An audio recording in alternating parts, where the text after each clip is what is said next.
Bonjour et bienvenue sur la chaîne d'Akata. Moi c'est l'appendicite et si je suis ici c'est parce que une fois par mois je suis invitée à venir vous présenter toute une sélection de shoujo autour d'un thème particulier. Et là vous vous en doutez déjà au vu du titre de la vidéo, mais surtout parce qu'on est fin septembre et qui dit septembre dit rentrée dit école et qui dit école dit scolarité. Et donc je me suis dit allons-y, présentons des shoujo qui vont parler de scolarité japonaise, d'histoire d'amour au lycée, d'histoire d'amour au collège. Et dans cette sélection qui va suivre je vais vous présenter 4 titres qui parlent d'histoire d'amour au collège ou au lycée et qui ont toutes un petit truc particulier hyper attachant. Donc j'espère que vous êtes prêts, cette sélection commence après le générique.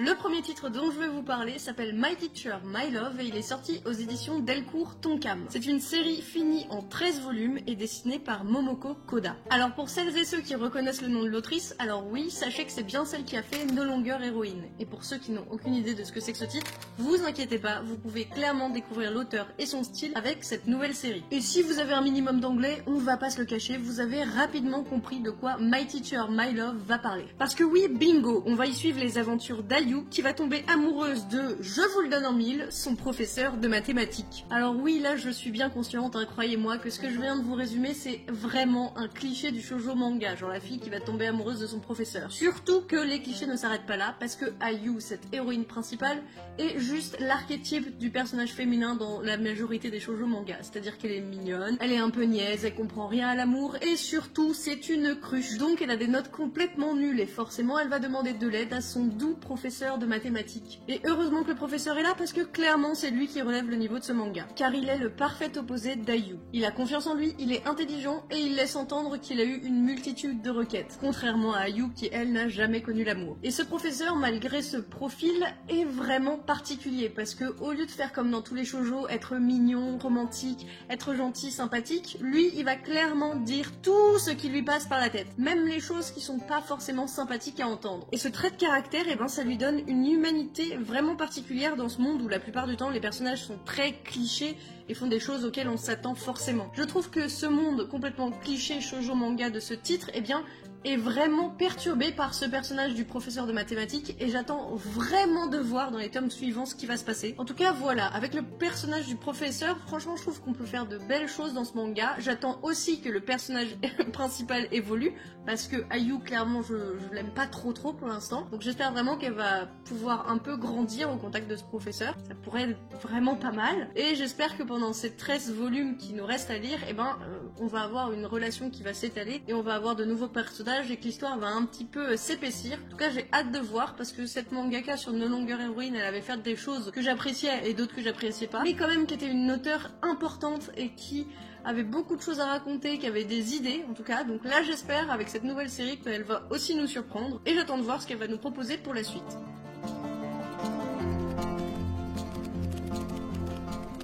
Alors pour ce deuxième shoujo que je vais vous présenter, je vous propose la nouveauté de chez Akata qui s'appelle SOS Love. Dans ce manga, on va suivre la vie de cette héroïne de shoujo qui est complètement une héroïne de shoujo classique. À savoir que forcément, elle aime les garçons, elle aime être jolie, elle comprend pas grand chose à l'amour, mais surtout comme tout à l'heure, ce n'est pas sa scolarité qui l'intéresse au lycée, mais clairement c'est plutôt de vouloir plaire au sexe opposé. Alors oui, là je comprends dans l'assistance, après mon petit résumé, vous êtes tous en mode jamais je vais lire ce truc. Mais attendez.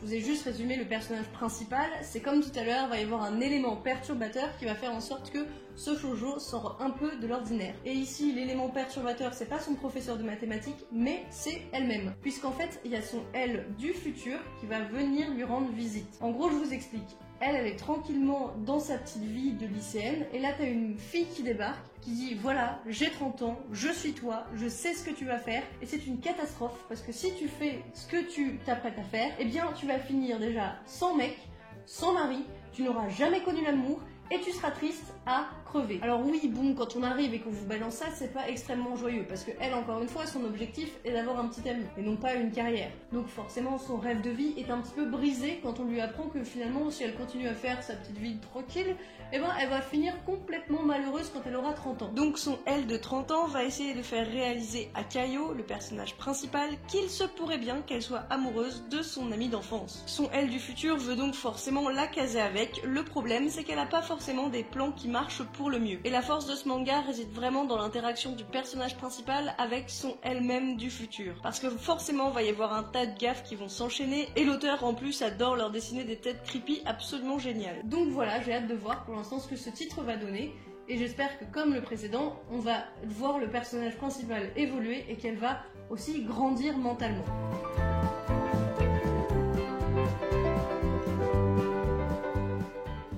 Alors là, pour le shoujo que je vais vous présenter, le troisième de cette liste, comment vous dire que c'est un énorme coup de cœur. Voilà.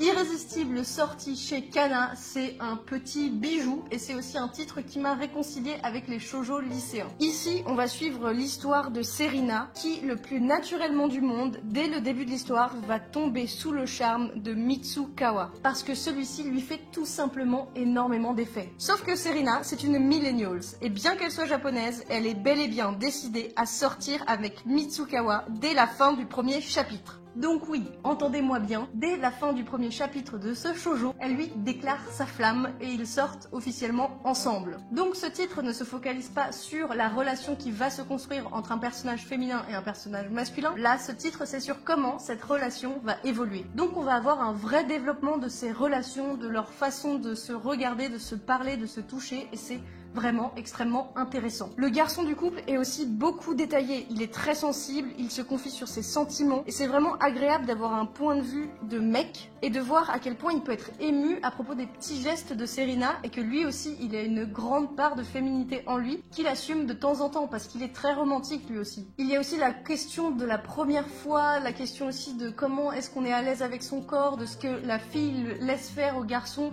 et ce qu'elle lui demande aussi de faire, le fait que Serena elle est pas non plus une fille sainte ni touche, donc il y a des trucs qu'elle a envie de tester avec son corps et qu'elle va faire avec Mitsukawa parce qu'elle est en confiance avec lui, qu'elle l'aime et qu'elle se sent bien. Et donc franchement c'est tellement rafraîchissant de lire ça parce que pour une fois dans un shoujo, ils ont pas peur de se tenir la main, ils n'ont pas peur de s'embrasser. C'est un truc de dingue, j'avais jamais lu ça, à quel point ça se fait si naturellement, c'est absolument parfait. Alors franchement, ce titre, évidemment, vous l'avez compris, je le recommande à 1000%, j'adore voir leur relation évoluer. Et en fait, c'est une série qui est pas finie au Japon, donc j'ai vraiment envie de voir comment ça va avancer, comment ces deux personnages vont se débrouiller avec eux-mêmes et avec les autres. Et c'est tellement bien, il y a tellement de sentiments vraiment adorables, j'ai vraiment hâte de lire. Et puis là, c'est la première longue publication de cet auteur et j'adore son trait qui est vraiment particulier. On n'a pas une héroïne de shoujo classique du tout, ni dans son caractère, ni dans son chara-design. Pareil pour le mec, mais c'est un peu moins prononcé pour lui. Mais franchement, c'est juste trop bien. En tout cas, j'attends la suite avec impatience et j'espère que ça sera toujours aussi bien. Voilà.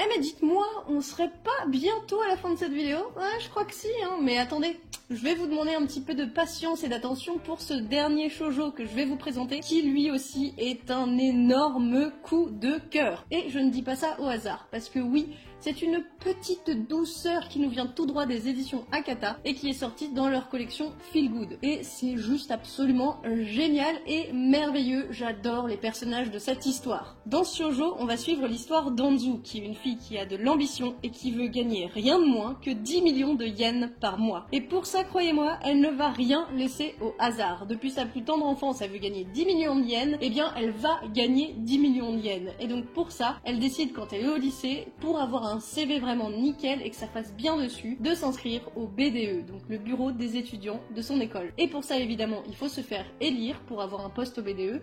Et elle se présente pour être présidente. Mais le problème, c'est qu'à l'issue des votes, elle n'est finalement élue que vice-présidente. Et forcément, ça va l'énerver au plus haut point, parce que comme je vous l'ai dit, être présidente, ça aurait vraiment claqué sur son CV. Mais elle va être encore plus à terre quand elle va découvrir les membres de son équipe, à savoir Masaki, Karen et Yamabuki. Et ces trois-là, croyez-moi, c'est des gros glandeurs. Ils sont pas du tout là pour travailler, c'est pas du tout ça pour eux le BDE. Non, ils veulent utiliser leur statut pour pouvoir arriver à leur fin, et ça, ils ne s'en cachent même pas. Masaki, c'est le secrétaire, mais il est surtout là pour plaire à un max de filles. Karen, c'est la trésorière, qui est là pour se faire remarquer et montrer sur scène. Et enfin, Yamabuki, qui est le président, et qui est là clairement juste pour commander les autres. Alors au départ, c'est sûr qu'Anzu, quand elle voit cette équipe de bras cassés, elle se dit « Oh là là, je vais jamais réussir à travailler travailler avec eux. Surtout qu'à la base, les liens d'amitié et tout ça, il n'y avait pas le temps. Non, il faut gagner 10 millions de yens, donc je ne fais que travailler. Et donc forcément, se retrouver avec cette équipe de gens un peu bizarres, ça va la forcer à créer des liens. Et puis au final, au fur et à mesure de l'histoire, elle va forcément créer des liens un peu plus intimes avec certains de cette bande, découvrir de nouveaux amis,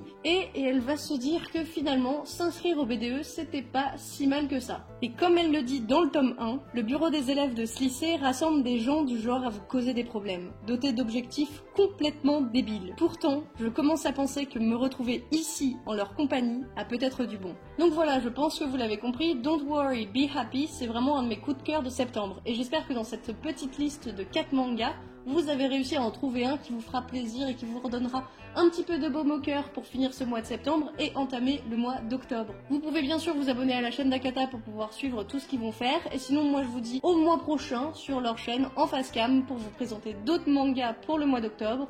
Et puis sinon vous pouvez aussi toujours aller sur ma chaîne principale, voilà, je vous mets la chaîne dans un petit i que vous pourrez retrouver là-haut. Et puis sur ce aussi je le mets en barre d'infos. Puis bien sûr je vous fais des gros bisous, et puis je vous dis à la prochaine.